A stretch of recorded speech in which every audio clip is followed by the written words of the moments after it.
Hello my friends, now let's speak about how Ukraine can potentially perform the counterattack near to the Bakhmut. Let's speak about the Russian side first and their attempts to take Bakhmut under control. As you can see, in general, the situation is kind of bad for Bakhmut if you look at this perspective. This city being half encircled by the Russian forces.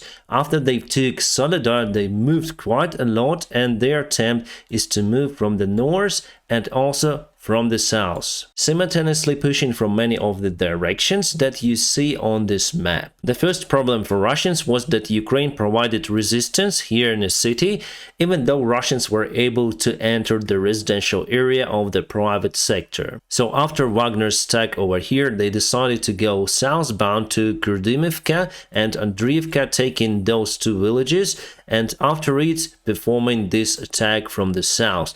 They buried lots of their men over there. But Ukrainian side got enough time to send the new reinforcements to this area.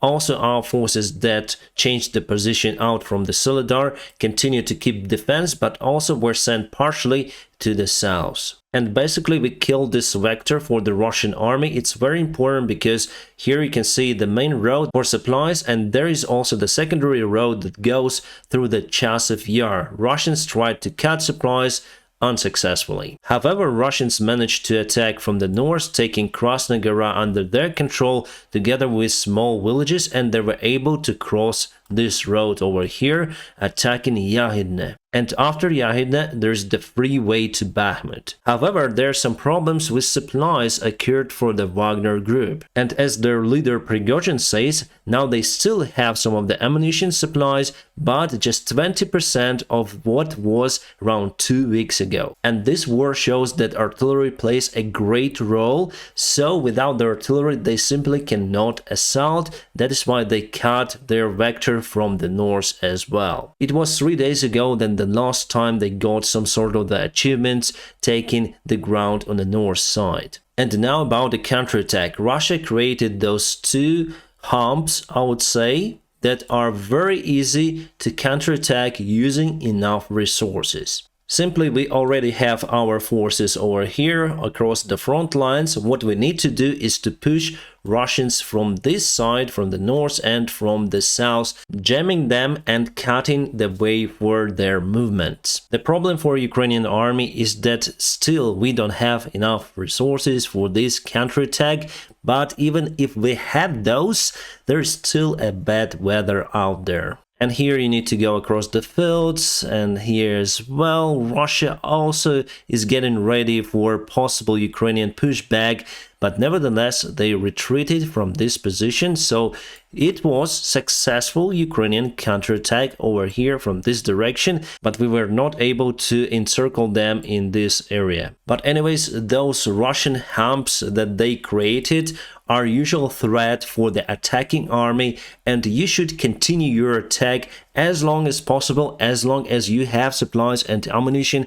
And if you are unsuccessful, it's better to change the position, for example this and this way, just not let the enemy to counterattack. It happened many times during the Second World War, then either of the side just retreated back a little, not to cause the enemy to encircle their army. But would Russia move their forces out from those areas? I don't think so, and with the lack of supplies, the chances for them to be encircled are increasing. So around 10 days ago we spoke that Bakhmut could be encircled by the Russian forces, or it's better to say Wagner, but now it's time to speak about the possible counterattack from Ukraine, and the chances for that are not low. Russia started to use the kamikazu vehicles on the front lines. Basically, they put lots of the explosives inside this MTLB, the armored vehicle that is used to tow some of the artillery systems, etc., and they launch it towards the Ukrainian forces.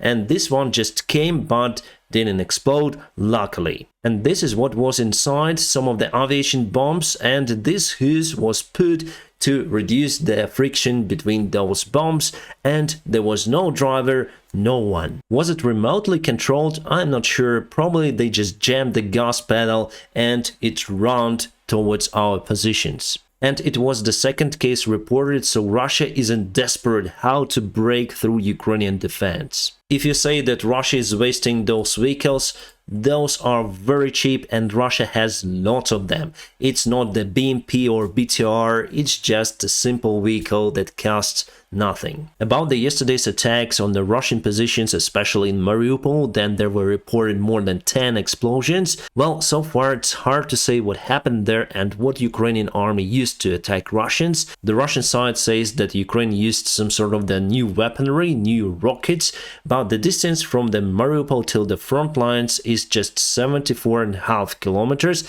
but you cannot put the HIMARS just on the front lines because it creates the huge vulnerability risk for the system, so usually it fires rockets at least 10 kilometers away from the front lines. But could it be the standard rocket? Yes, it could. There was a big concert today in Luzhniki, some of the paid artists, some of the paid public around, and Putin attended this circus. It's very hard to translate all the cringe that was there. I think it's just not necessary. It's usual Russian circus and you will not understand. Normal people cannot understand that stuff. But as you can see, there are many people around and they paid 500 rubles per one ticket, and you don't have to pay. Yeah, you got paid to attend those concerts. And some of the media say that it was the Putin's double on that concert, so this is the photo taken on that concert, and this photo was taken from yesterday's speech of Putin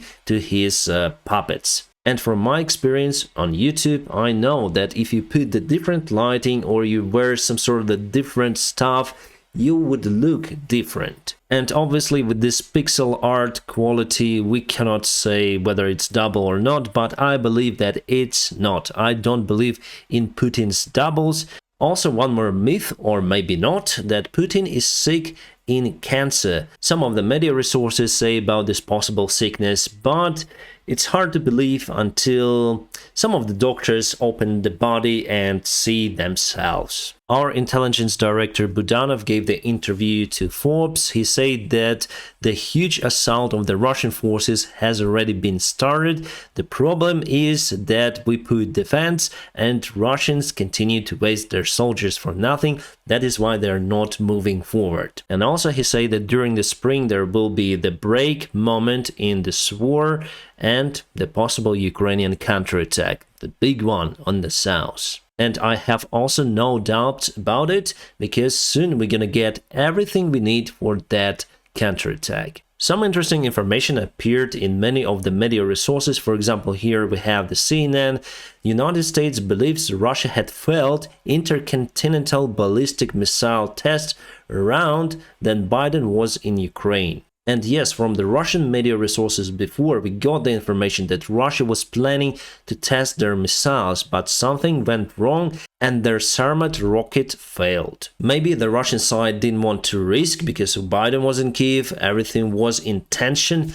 But I don't think that they're so smart. The unique M270 rocket artillery system, as you can see over here, we got those from the Czech Republic. They create around 35 of those hoax artillery systems and deliver those to Ukrainian army. For us, it's great, and also it's good for the Russian reports because they may say that they destroyed some sort of the M270s and HIMARSes. And here we have the map from the Russian resource from Wagner.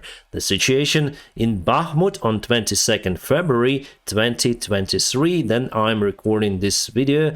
They show that they moved quite forward over here, unlike in the deep state map, but in a deep state map they moved forward over here. Quite strange. And I'm quite surprised that this map is more or less accurate. So here obviously they put some of the ground in those positions, but they declare this as a fighting zone. So the dark red is the occupied territory and this light red territory with those borders is the fighting zone. It could be true, but still they put the vectors of their attack towards Ivanoske and Chasiv Yar, which is somewhere over here, but definitely the situation there is standstill with no attacks from the Wagner side. As you can see, even according to their maps, the Bakhmut city vastly is under Ukrainian control, and we have the supply line which is going through the Chasiv Yar. It means that we may hold the city. And yes, sometimes you may find some interesting stuff on the Russian Telegram channels. For example, this is the T-90M Prorив, the superb Russian tank which was captured by Ukrainian forces, and now it's going for the maintenance. Here you can definitely see the American-made tow truck. Plus, they say that Iran sent some of the ammunition shells to the Russian Federation.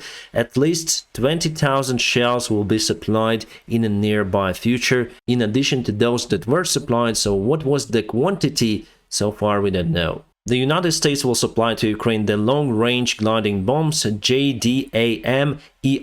ER means that they will have wings. So there are two variants. Ukraine will have the most advanced. It's ER version, extended range, with a range up to 72 kilometers. And there is also the short range, as far as I remember, around 40 kilometers. What is good about the aviation bombs, that they may destroy lots of the stuff. They have the significantly larger warhead compared to the HIMARS shells or any kind of artillery. So it's the most destructive weapon that could be used in this war. Russian military officials today say that they'll still follow the limits for the nuclear warheads according to the agreement between the United States and Russia. But yesterday Putin said that they cancelled the agreement. What I think he meant that according to the agreement, the United States officials may inspect Russian nuclear facilities. And Russian experts also may be welcome to America according to this agreement to count the warheads in their facilities. Now Putin cancelled just this part. So we cancel it, but we follow it. Strange. Right guys, about me, I have to leave my current location for a known period of time, let's say, maybe 2 weeks, maybe 1 month, we're gonna see. So I'll not have this chroma behind. Sorry about it, you'll see some of the hotels around, it could be like that. But anyways, I'm gonna keep you updated on situation in Ukraine almost every day. And now please press the like to this video. If you want to support my job, there are some links in the video description just below for you to do so. And thank you so much for your support and help. My friends, I wish you all a peaceful sky wherever you are, and have a great time.